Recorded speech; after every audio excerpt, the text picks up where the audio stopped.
J'ai mis du temps à avoir mes règles de manière naturelle. Et en fait, elles ne venaient pas tant que je faisais pas de tests.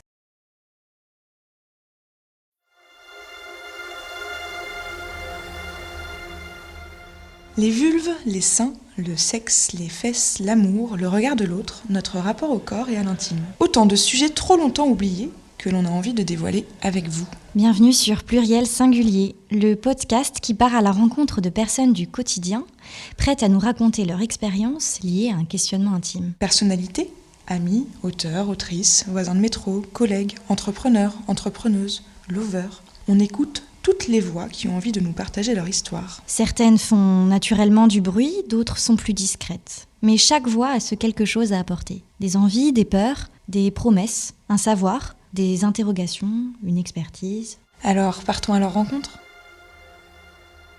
Évaluée sur une échelle de 1 à 10, la douleur se manifeste par un ressenti désagréable dans notre corps ou un sentiment pénible lié à une souffrance morale. Ça, tout le monde le sait, d'accord, mais apparemment là, ce n'est rien ou ce n'est pas si grave. Minimisé, ignoré ou banalisé, il y a des mots sur lesquels on ne met pas de mots. Certains et certaines se retrouvent alors à vivre avec des douleurs qui se dérobent au regard des autres. Des blessures passées ou présentes, physiques ou morales, qui, bien qu'invisibles, engendrent des souffrances et des cicatrices réelles pour ceux qui les vivent. Trop douloureux d'en parler ou par peur d'être jugé, ces souffrances sont mises sous silence et peuvent devenir de vrais fardeaux. Pour rendre visibles ces douleurs invisibles, il faut d'abord les entendre, les comprendre et les reconnaître. Alors les voix se libèrent pour apprendre, d'une certaine manière, à vivre avec et tenter de les guérir. C'est le cas de Claire, Gaëlle et Christine qui nous parlent aujourd'hui de ces douleurs que l'on ne voit pas. Bonjour Claire. Bonjour.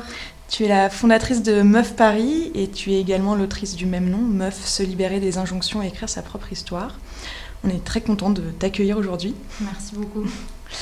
Aujourd'hui, on a envie de parler de ces douleurs dont on ne parle pas, ces douleurs invisibles, et c'est pour ça qu'on t'accueille, parce que dans ton livre, tu parles de tout ça, tu parles de ces choses dont on ne parle pas, ces choses sur lesquelles on se tait. Déjà, est-ce que tu peux nous parler de toi, de nous parler de Meuf et de tout ce que tu as construit depuis toutes ces années ? Ouais. Du coup, donc, j'ai fondé la marque Meuf, qui est une marque de vêtements éthiques et de culottes menstruelles.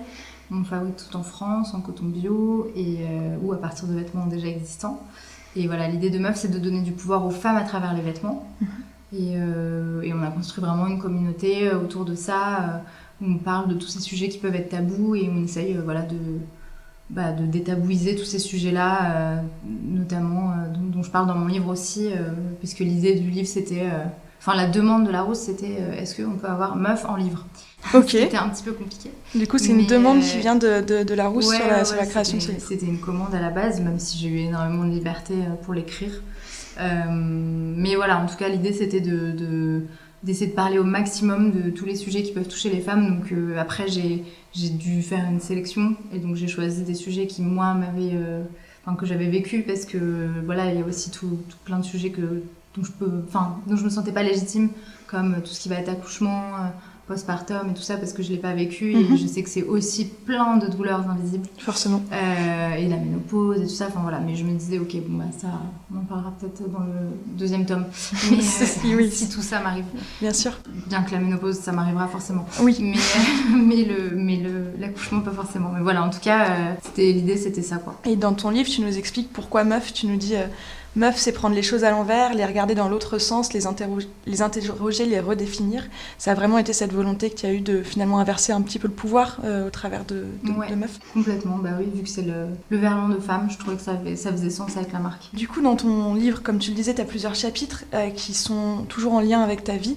Tu parles d'une vie de différentes souffrances et différentes étapes qui ont fait que tu t'es construite. Aujourd'hui, on a envie avec Pluriel Singulier, on a envie de libérer la parole sur l'avortement et sur l'IVG que tu as eu il y a quelques années maintenant. Est-ce que tu peux nous en parler un petit peu ? Moi, j'étais sous stérilet au cuivre, donc dans ma tête, c'était pas du tout possible de tomber enceinte. Je crois que ça protège à 99,96%, quelque chose comme ça. Beaucoup quand même. Voilà, donc et puis je pensais pas du tout à ça, quoi. Je pensais vraiment pas à ça. Voilà, c'était pas dans ma tête. Ce qui est une bonne chose en fait, parce que souvent sous contraception quelle qu'elle soit, parfois tu peux y penser, donc c'est bien. Oui, non, mais je pense que j'avais une forme d'inconscience c'est vrai que avoir un rapport sexuel, ça peut ça peut aussi amener un enfant. Enfin, j'étais jeune dans ma tête là-dessus. Et donc, voilà, je tombe enceinte, je le sens vachement venir. Enfin, je l'ai rêvé 3 semaines avant. Je me suis réveillée en pleine nuit en sentant qu'il y avait quelque chose. Donc, un truc où j'étais quand même vachement connectée aussi à ce qui se passait dans mon corps. Et où vraiment, je le savais avant de faire le test, quoi. Mais voilà, mais je voulais pas trop y croire parce que c'était vraiment pas un désir. Oui, c'est effrayant en fait de se dire que ça peut arriver. Ouais. Et donc voilà, et ça arrive, et ça faisait 7 ans que j'étais en couple. On est toujours ensemble, maintenant ça va faire 12. Donc voilà, et en fait ce que j'explique un peu dans le livre, c'est que ce qui a été dur aussi pour nous, c'est que concrètement on n'avait pas de bonne raison, même s'il n'y a absolument aucune bonne raison. Mais aujourd'hui, même si c'est légal en France, d'un point de vue, voilà, quand on parle de ces sujets-là, c'est comme s'il fallait avoir une bonne raison, c'est comme s'il fallait forcément avoir 15 ans et du coup, bah oui, la pauvre, il faut qu'elle fasse ses études, c'est compliqué, ou avoir déjà 5 enfants, et du coup, bah, c'est un peu compliqué, ou ne pas avoir d'argent, ou être seule, enfin voilà, il faut toujours avoir une justification et qu'on puisse plaindre la femme qui décide d'avoir recours à une IVG. Et nous, on n'avait pas de justification à part qu'on ne voulait pas, en fait. C'en est complètement une, évidemment. Et c'est évidemment ce que je pense. Mais, en tout cas, voilà, on a vraiment senti que ça n'avait pas l'air de suffire. Et c'est ça qui a été hyper douloureux, en fait. C'était de sentir que... Et du coup, très compliqué de parler de la souffrance que j'ai pu ressentir, parce que même si c'était choisi, même si c'est absolument pas regretté, ça a été douloureux, ça a été une période très compliquée. Oui, c'est ça. Et en fait, c'est très compliqué d'en parler. On te fait sentir que, bah oui, mais bon, ça va, enfin, de toute façon, t'aurais pu le garder, t'avais tout ce qu'il fallait, t'avais les conditions, machin, donc t'as fait un choix, te plains pas, quoi. Oui, c'était ton choix, et donc finalement, tu n'avais plus le droit d'en parler, quoi. C'est ça. Et c'est ça qui est dur, je trouve. Alors bon...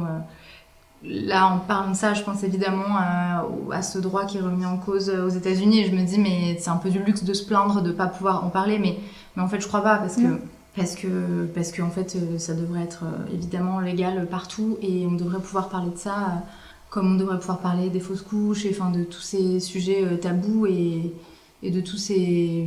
Ouais, toutes ces choses qui peuvent arriver au corps des femmes et qui sont des choses vraiment pas faciles à vivre, en fait. Et voilà, donc c'est aussi pour ça que je voulais absolument parler de ça dans mon livre. En plus, pour le coup, c'est vraiment quelque chose qui maintenant est derrière moi. Et voilà, même si ça peut être très douloureux, aujourd'hui, je peux en parler sans problème, quoi. Oui, et t'expliques dans ton livre que t'as dû faire face à quelques remarques du personnel médical qui n'étaient pas forcément des plus agréables, voire très déplacées. Il y en a une que j'ai notée que je trouve... qui m'a profondément agacée, alors j'imagine même pas toi à l'époque. Pourquoi vous ne voulez pas le garder, ça fait 7 ans que vous êtes ensemble, vous devriez le garder. Enfin, vraiment cette injonction de, en fait, vous êtes en couple, vous devriez le faire. Quelqu'un d'autre qui décide pour toi, alors que, qui se permet d'avoir un avis sur ça, je pense que c'est des choses problématiques. Bah ouais, complètement. Et en plus, le problème de ça, c'est que, évidemment, ça nous a beaucoup énervés. Pas que moi, mon conjoint aussi. Et en plus, ça nous a pas permis de vivre ça bien. C'est-à-dire que au lieu de prendre le temps de se poser les bonnes questions, de se sentir bien accompagné, ça nous a mis dans un truc qui nous a énervés. On s'est dit ok, c'est notre droit, nanana, et du coup on n'était plus dans qu'est-ce qu'on est en train de vivre, plus finalement connecté à soi-même, en fait, plus dans un truc de colère, de révolte. Et moi ça fait partie des choses qui m'ont fait souffrir, pas qu'on m'ait dit ça, même si c'est très désagréable, mais plus que du coup j'ai l'impression qu'on m'a empêché de vivre ce que j'avais à vivre, parce qu'on m'a mis en colère et qu'on a touché à des endroits où moi c'est pas possible qu'on me dise ça. Et en plus évidemment je suis quelqu'un de très engagé, je l'étais déjà à l'époque, et donc voilà, ça a réveillé la féministe, on va dire. Mais du coup moi j'ai senti comme si on m'avait volé ce truc là où j'aurais eu besoin de prendre plus le temps.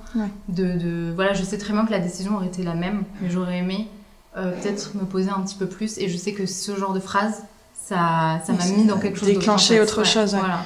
Et donc c'est ça aussi qui était dur. Et puis on a quand même prononcé le mot tuer. Oui, bah c'était... oui. Qui est quand même pas du tout adapté en fait, parce que c'est pas un meurtre, voilà. Et donc ça m'a beaucoup choquée aussi, quoi, qu'on me dise vous allez pas le tuer. Bah, surtout venant du personnel médical, c'est vrai que tu t'attends pas à ça, tu t'attends à des gens qui...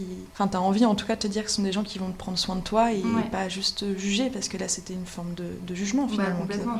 Après, heureusement, ils sont pas tous comme ça, hein. Je sais que j'ai pas eu de chance et j'ai aussi entendu des histoires où il y a des super accompagnements. Mais voilà, je pense que c'est encore une réalité et malheureusement, ça aide pas les femmes à bien vivre ce moment qui est pas facile, quoi. Oui, et puis tu parles aussi il y a une phrase moi qui m'a marquée que je trouve assez forte, et parce que je m'étais jamais en tout cas fait cette réflexion. Quelqu'un t'a dit, quelle que soit votre décision, elle aura des conséquences sur votre vie, donc prenez bien le temps d'y réfléchir. Et c'est hyper fort. À la première lecture, moi je me suis dit, mais ils sont horribles de dire ça, et après j'ai compris le sens de la phrase en fait, que tu décides de le garder ou non, ça aura forcément un impact sur toi. Et ça, je pense que ça a peut-être dû te faire du bien d'entendre ça. Bah, j'aurais aimé mieux entendre cette phrase, tu vois. Et justement, à cause des autres phrases, je pense qu'elle a été un peu étouffée. Mais cette phrase, pour moi, c'est la seule phrase censée que le corps médical, enfin, qu'un membre du corps médical a prononcé, quoi. Et c'était une médecin, une généraliste très bienveillante. Et j'aurais aimé n'entendre que cette phrase. Oui, pour comprendre que derrière, ça allait aussi un petit peu, forcément te changer, et ton couple aussi, forcément, dans les deux sens. Et par la suite, quand tu as pris cette décision, quand vous avez pris cette décision, si vous étiez deux, tu as pu en parler à ton entourage, ou c'est quelque chose qui est tout de suite devenu votre petit secret finalement avec ton amoureux? J'ai pas pu en parler tout de suite parce que lui, il voulait pas en parler. D'accord. Donc ça a été un peu dur pour moi. Après, moi, j'en ai parlé... bien sûr, à des gens très proches, la famille et des amis très proches, mais moi, j'étais plutôt de... Enfin, moi, j'aurais aimé pouvoir en parler à n'importe qui. En fait, j'aurais aimé que ce soit pas un sujet tabou. Et maintenant que, voilà, lui, il est à l'aise avec ça, d'ailleurs, il a témoigné aussi dans le livre, un des témoignages d'hommes, c'est lui. Moi, j'en parle même à des gens que je connais pas, parce que j'estime que c'est pas un sujet... Enfin, voilà, je sais pas, c'est comme parler de ma boîte, enfin, c'est pas la même chose, mais je veux dire, c'est pas... Oui, c'est la même... C'est quelque chose qui nous est arrivé, et voilà, et qui a eu des conséquences sur notre couple, qui a eu un moment, du coup, où c'était plus compliqué pour nous, et puis où ça nous a aussi renforcés par la suite. Mais donc, voilà, moi, en tout cas, j'aurais aimé, dès le début, pouvoir en parler à n'importe qui. Après, par respect pour lui, du coup, je l'ai pas fait. Mais voilà, en tout cas, dans mon entourage proche, j'ai pu en parler, oui... Mais c'est vrai que les gens qui l'ont pas vécu, ou alors qui l'ont vécu mais qui l'ont pas mal vécu, ont du mal à comprendre aussi. C'est compliqué à expliquer que ça peut être aussi compliqué à vivre, que moi j'ai vraiment mal vécu. Et c'est pas non plus, enfin tout le monde le vit pas aussi mal, heureusement. Et tu saurais expliquer pourquoi c'est compliqué à comprendre, parce que c'est quelque chose qui est trop intime? Je sais pas, mais moi je pense que moi je sais qu'avant que ça m'arrive, du coup, et quand on a pris la décision, j'aurais jamais imaginé que ça me ferait autant de mal et que ça serait aussi dur après. Pour moi, c'était pas un acte anodin, je dirais pas ça, mais c'est un droit, voilà, enfin... Tu l'associes à une pilule du lendemain ou pas du tout dans ton esprit? Presque, ouais, enfin, je pensais pas du tout, vraiment jamais j'aurais imaginé que ça me ferait tout ce que ça m'a fait. Donc je pense que c'est plutôt ça, en fait. Je me dis, les gens, ils sont comme moi avant, quoi. Ils se rendent pas compte et c'est normal, en fait. Ouais. Quand on n'a pas vécu quelque chose, on a toujours plus de mal à se mettre à la place, quoi. Et quand tu parles de tout le mal que ça a pu te faire, ça a eu un impact sur ton psyché, ton mental, mais également ton corps. Enfin, c'est ce que tu expliques aussi dans ton livre. Je pense que c'est très lié dans tous les cas, parce que j'ai senti que dès que ça allait mieux en haut, ça allait mieux en bas. Mais après, moi, je pense que j'ai quand même aussi la chute d'hormones qu'on a après un accouchement, par exemple, que je l'ai vraiment senti. Okay. Et je pense que c'est un truc dont on parle pas assez aussi, qu'en fait, après une IVG, on a quand même une chute d'hormones. Et en fait, il y a quand même un truc chimique qui se passe qui est pas facile à vivre. Et il n'y a aucun accompagnement là-dessus. Enfin, vraiment, personne ne te prévient que tu vas avoir ça. Donc, je pense que déjà, il y a eu ça. Et ça a entraîné. Voilà, je pense qu'aujourd'hui, je pourrais qualifier ça de dépression, même si j'ai pas du tout été suivie, diagnostiquée. Donc, je suis pas médecin, mais voilà, j'étais vraiment... Un état dépressif, en tout cas. J'étais vraiment très mal. J'ai rarement été mal comme ça dans ma vie. Donc je sais plus c'était quoi la question au début, mais... Non, la question c'était vraiment les impacts, que ce soit physique, oui, voilà. Que ce soit... Et après voilà, et physiquement, en fait je voulais remettre un stérilet et mon corps refusait littéralement le stérilet, quoi. Mais je sentais que ça venait vraiment de la tête en fait. Bien sûr. J'en ai rejeté plusieurs, c'était impossible. Et je voulais pas reprendre la pilule. Donc bon voilà, puis de toute façon, après pendant assez longtemps, j'avais plus du tout envie d'avoir de relations sexuelles, j'avais très peur. Enfin voilà, dans ma tête avant, j'étais tellement en sécurité par rapport à ça que après, pendant un petit moment, c'était 5 ans de protection. Je voulais vraiment blinder le truc quoi. Mais voilà, donc oui, ça a mis du temps aussi après dans mon corps effectivement. Et puis j'ai mis du temps à avoir mes règles de manière naturelle, donc, parce que j'avais aucune contraception, donc normalement sont censées arriver plus ou moins tous les 30 jours. Et en fait, elle ne venait pas tant que je faisais pas de test. Oui, le mental avait pris le dessus. C'est-à-dire que vraiment, je faisais le test, 30 secondes après, j'avais mes règles. Et des fois, j'attendais 60 jours, j'attendais 40 jours. Enfin, à chaque fois, je me disais, bon, allez, ce mois-ci, on fait pas de test, c'est bon, ça va le faire, quoi. Et non, ça marchait pas. Il fallait, j'ai acheté des tonnes de tests parce que c'était comme ça que je déclenchais mes règles, quoi. Enfin, et voilà, et après, nous, on a fait une thérapie de couple et tout là-dessus. Moi, j'ai été suivie, j'ai eu besoin de ça. Et après, c'est complètement passé. Et maintenant, aujourd'hui, j'ai plus de contraception et c'est plus un stress, quoi. Je gère ça différemment. Et je fais pas de tests de grossesse tous les mois. mais ouais, c'était fou de voir ça, en fait. Et ça, tu peux pas l'expliquer. C'est-à-dire que j'en parle à un médecin, il me croit pas. Hein. Il se dit, mais c'est vraiment le lien entre le corps et la tête qui est finalement hyper lié. Hyper puissant, ouais. C'est fou. Et justement, cette thérapie de couple, c'est quelque chose qui t'avait été un peu conseillé par... Non, j'avais l'impression que ça t'avait été recommandé. Pas du tout. Et c'est mon conjoint qui a été à l'initiative. Parce que moi, c'était une époque où j'arrivais même plus à le voir, lui, en fait. C'était assez compliqué entre nous. C'est-à-dire que quand je voyais ce qui s'était passé et je n'y arrivais plus. Et c'était horrible parce que on s'aimait évidemment très fort. Et voilà, et c'est lui qui a proposé ça. Et c'était vraiment une super idée. Et ça nous a fait beaucoup de bien. La thérapie, c'était vraiment reparler de tout ça, que chacun puisse exprimer son point de vue. Et ça nous a vraiment permis de faire le deuil, entre guillemets, même si c'est pas vraiment le bon terme, mais en tout cas de digérer cette histoire, de prendre le temps qu'on nous avait un peu volé avant, en fait. Et de voir un peu, que chacun puisse exprimer les choses et tout ça. Et au final, après, moi, aujourd'hui, quand je le vois, je pense plus du tout à ça, heureusement. Mais non, il a été super chouette là-dessus, de penser à ça, tu vois, de pas mal prendre aussi le fait que je le repoussais beaucoup. Enfin voilà, il a eu un recul qui était assez beau, alors que pour lui aussi, ça a été difficile. Hein, forcément, lui aussi, après, quand il voyait des poussettes, il était pas très bien. Enfin voilà, et c'est vrai que lui, il a pas trop eu la place aussi d'exprimer ça, parce que forcément, c'était plus dur pour moi, et c'est normal. Hein.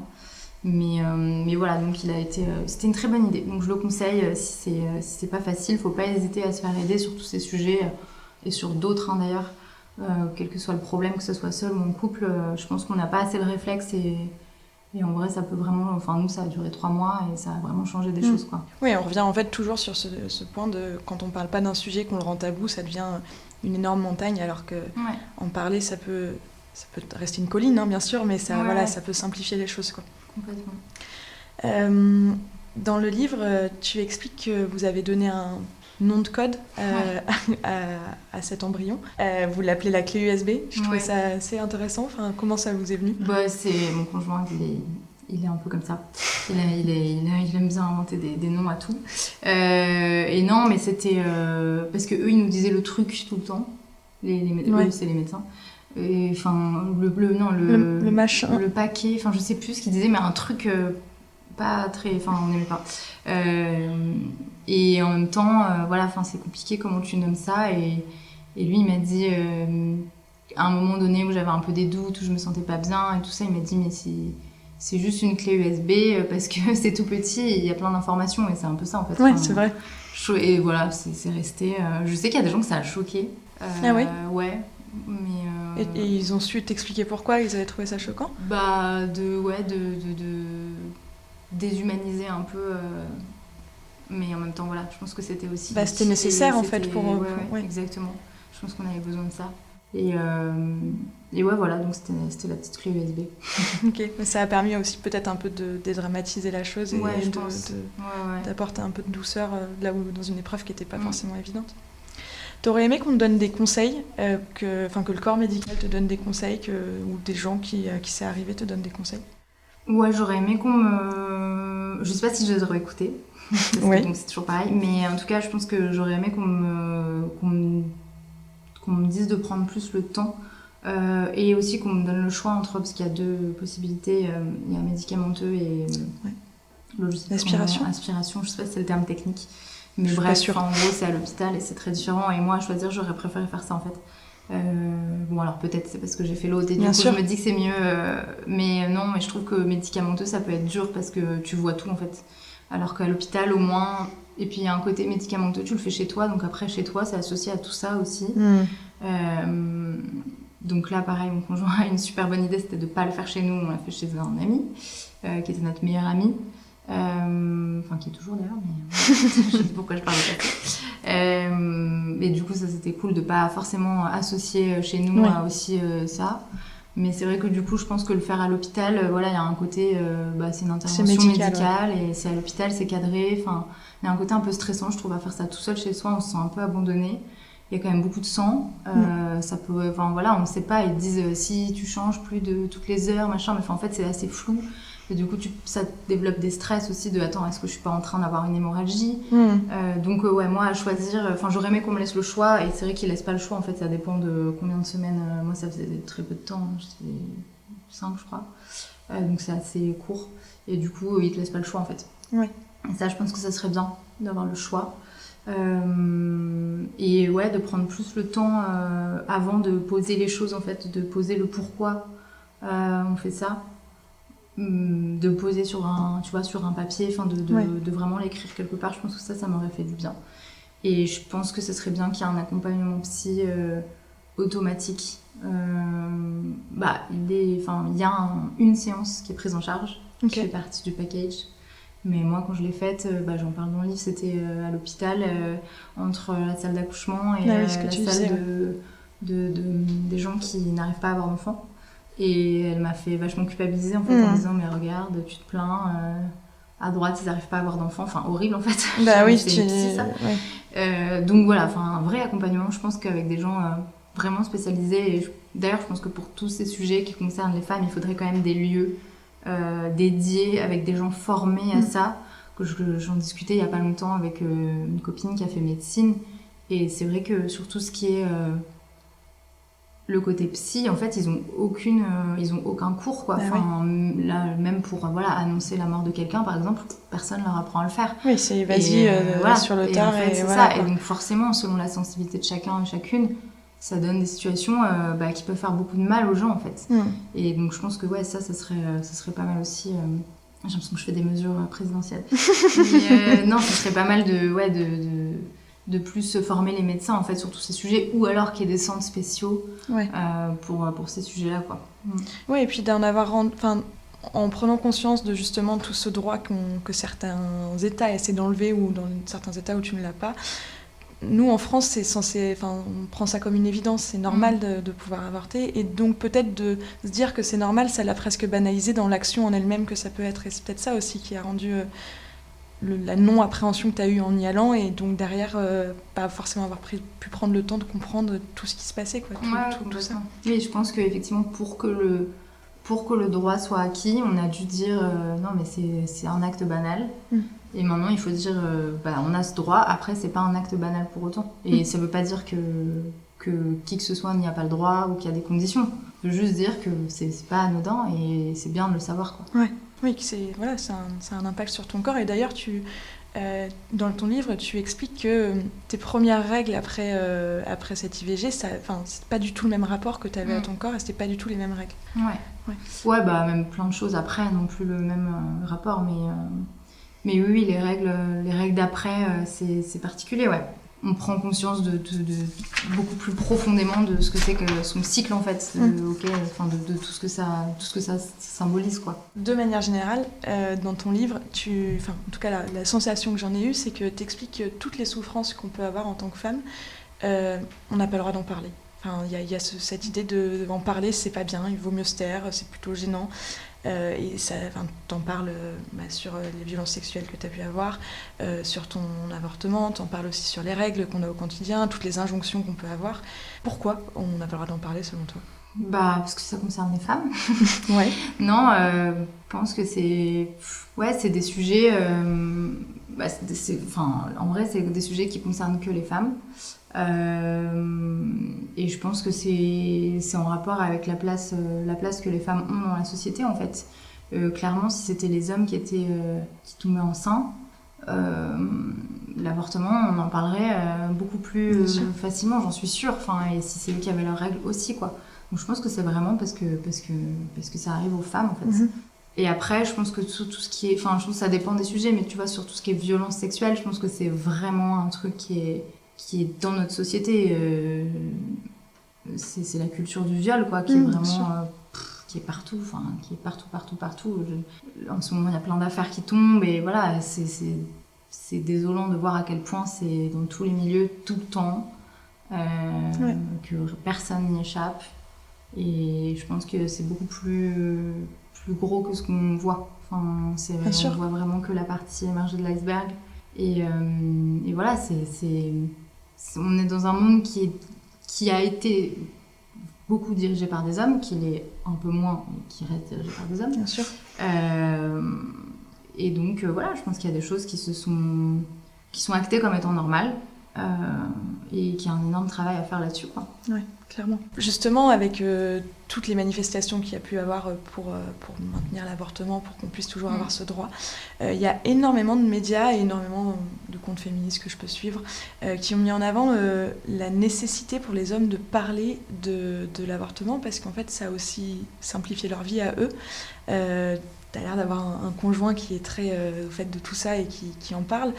Est-ce que tu crois que ça pourrait aussi venir des hommes de pouvoir militer pour ce droit qui en fait est associé aux femmes, alors qu'en fait il est associé autant aux femmes qu'aux hommes, parce qu'il y a 2 personnes pour faire un enfant? Ouais, complètement. Oui, clairement. De toute façon, je pense que surtout le sujet de tout ce qui va être contraception et IVG, pour moi, les hommes devraient beaucoup plus s'impliquer. Déjà, nous, on est fertiles 2 jours par mois, eux, ils le sont tout le temps. Ouais. Donc, déjà, c'est un peu bizarre que ce soit à nous de prendre ça en charge. Moi, par exemple, je sais que pour moi, c'est un truc que j'ai toujours exigé quand j'étais en couple, c'est de partager financièrement au moins le coût de la contraception. Et c'était pas du tout pour l'argent, c'était plus symboliquement, en fait. Dire, en fait, c'est quelque chose qui se fait à 2. Et moi, ça a comme conséquence que je dois aller à un rendez-vous, accompagnement, en fait. Voilà, c'est soit là parce que ça te concerne, en fait. C'est pas ma sexualité, c'est la nôtre, quoi. Donc je pense que oui, clairement, les mecs devraient beaucoup plus s'impliquer. Il y en a qui le font et de plus en plus, et c'est super, mais c'est un sujet qui concerne tout le monde. Clairement, on ne fait pas ça toute seule. Hein, non. Si on le faisait toute seule, il ne se passerait pas, pas tout ça. Exactement. D'ailleurs, dans ton livre, tu parles de la charge contraceptive, qui est un vrai sujet, pour le coup, et qu'on nous a toujours mis dans la tête que ça devait être géré par les femmes, alors que, comme tu le dis, on n'est pas fertile tout le temps, quoi. Non. Mais ils ont testé sur des hommes, mais il y avait trop d'effets secondaires. Forcément, parce qu'il n'y en a pas sur les femmes. Pas du tout. Bien sûr, c'est bien connu. Il y a une phrase que tu mentionnes dans ton livre, je n'ai pas l'intégralité de la phrase, mais... tu dis, être une femme, c'est devoir vivre un peu plus. Et tu parles de tout le plus qu'on doit faire en tant que femme. Et j'ai trouvé ça hyper pertinent, et je m'étais personnellement jamais fait la réflexion que finalement, on devait faire beaucoup plus d'efforts sur tout ce qu'on devait faire en permanence, tout le temps. Qu'est-ce qui t'a fait réaliser tout ça ? Je pense que c'est bien de le définir, comme ça les gens comprennent de quoi on parle. Mais c'est plus tout ce qui va être... en tant que femme, on doit faire attention un peu tout le temps à tout, en fait. Et je pense que c'est bien d'en avoir conscience, de se dire... ça, c'est fatigant, en fait. C'est très fatigant, et c'est une charge qu'on a. Et pour l'instant, on l'a à raison. Hein. C'est-à-dire que c'est pas un truc qu'on s'impose comme ça. Hein. C'est tout ce qui va être comment je m'habille, qui je vois, à quelle heure je rentre, quand on marche dans la rue, un peu tard, quel trottoir je prends, quel chemin, est-ce que je fais un détour, est-ce que je paye un taxi. Et en fait, un mec rentrerait à pied, et du coup, moi, ça me coûte 15 balles. En fait, c'est toutes ces questions-là qu'un mec ne se pose pas, et tant mieux pour eux. Oui. Mais qui sont très fatigantes, et c'est vrai qu'on n'en a pas conscience parce que on est tellement habitués depuis toute jeune à se poser toutes ces questions. Et ouais, je pense que c'est des questions qui nous épuisent vraiment. Enfin, on s'en rend pas compte à quel point on part pas avec la même énergie, quoi. Et après, comment je m'en suis rendu compte, je pense que c'est petit à petit. Après, j'en parle dans le livre. Moi, je suis née d'un papa qui voulait que je sois un garçon, qui me l'a très vite fait sentir, de manière vraiment pas très cool. Donc j'ai tout de suite senti une espèce d'injustice, et je pense que ça m'a beaucoup ouvert les yeux sur tout ça. En fait, très vite, j'ai observé comment ça se passait, et j'ai trouvé ça tellement injuste au plus profond de moi, parce que je comprenais pas pourquoi j'étais moins aimée juste pour ça, en fait. Et même si au début, du coup, j'ai voulu imiter, copier pour être aimée comme tout enfant veut l'être.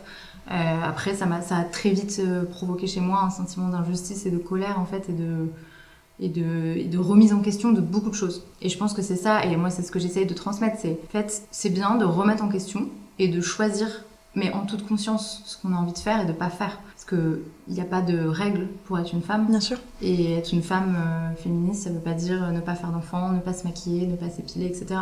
C'est juste dire, regarder les choses et dire, ok, ça c'est des choses qu'on m'a imposées et qu'on m'a dit, ok, les femmes c'est comme ça. Est-ce que moi j'ai envie d'y adhérer entre guillemets ou pas, et après à partir du moment où c'est un choix conscient et libre, c'est très différent, quoi. Oui, c'est conscientiser en fait toutes les injonctions qu'on a pu avoir. Voilà, c'est ça, et choisir lesquelles on veut et qui du coup ne sont plus des injonctions.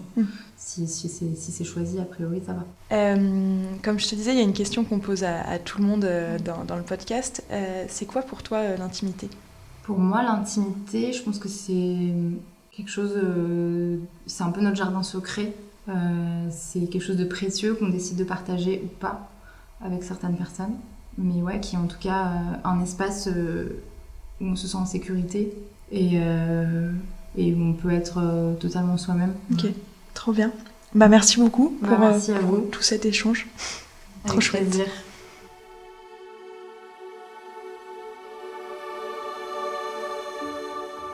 Un grand merci à vous pour votre écoute et surtout merci à nos invités. Si vous avez aimé notre épisode, n'hésitez pas à nous soutenir en vous abonnant aux différentes plateformes, à nous laisser un commentaire ou à en parler autour de vous. Et si vous en voulez encore plus, suivez-nous sur Instagram, @nidé_co. Vous y retrouverez les dernières actualités de la marque et toutes les infos de nos prochains épisodes. Alors on vous dit à très vite.